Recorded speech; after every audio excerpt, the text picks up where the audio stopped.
ویسے تو پچھلے 1400 سال سے کروڑوں لوگ حج کی ادائیگی کر چکے ہیں، مگر ایک مسلم رولر کی حج کی لیجنڈری جرنی 700 سال بعد بھی یاد کی جاتی ہے۔ کہانی شروع ہوتی ہے 1324 میں، جب مانسا موسیٰ نامی ایک حکمران اپنی ویسٹ افریقن امپائر سے حج کے لیے نکلتا ہے۔ مانسا موسیٰ کی empire present day Mali, Senegal, Mauritania, Burkina Faso, Niger, Gambia, Guinea Bissau, Guinea اور آئیوری کوسٹ پہ مشتمل تھی۔ According to historians, Mansa Musa اتنا امیر تھا کہ اس کی ویلتھ کا اندازہ لگانا امپاسبل ہے، مگر پھر بھی کچھ ایسٹیمیٹس کے مطابق آج کے حساب سے ہی واز ورتھ $400 بلین۔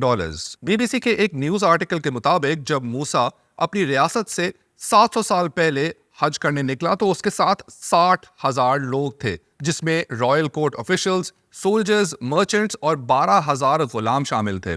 100 کے قریب اونٹ جن پہ کئی 100 پاؤنڈ گولڈ لادا ہوا تھا۔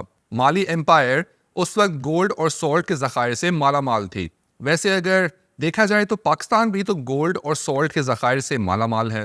خیر، coming back to our story, according to the British Museum ایک وقت پہ دنیا بھر کا 50% گولڈ مالی کی امپائر سے نکلا ہوا تھا۔ مانسا موسیٰ اپنی حج کی جرنی کے دوران ایجپٹ میں بھی رکا اور وہاں اتنی فراغ دلی سے گولڈ بانٹا کہ ایجپٹ کی اکانومی آلموسٹ کریش کر گئی، کیونکہ گولڈ کی اوور سپلائی ہونے کے باعث گولڈ کی ویلیو گر گئی، جس کے بعد انفلیشن نے مصر کی اکانومی کی کمر توڑ دی۔ حج سے واپسی پہ مانسا موسیٰ نے ایجپٹ کی اکانومی کو ریوائیو کرنے کے لیے کافی حد تک سونا واپس خریدا، but according to historians Egypt کی اکانومی کو سنبھلتے 10 سال لگ گئے۔ مانسا موسیٰ کی دولت اور خزانوں کے چرچے نہ صرف اسلامی ریاستوں میں بلکہ یورپ میں بھی ہونے لگے۔ ابن Battuta the famous north African traveller جب 1326 میں ایجپٹ پہنچا تو اس وقت بھی مانسا موسیٰ کے قصے سننے کو ملے۔ پیڈرو دا فورتھ آف ایراگون نے 14ویں صدی میں ایک ایٹلس کمیشن کروایا جس میں ایک سیاہ فام شخص دیکھا جا سکتا ہے جس کے ہاتھ میں ایک بڑا سا گولڈ کا ٹکڑا ہے۔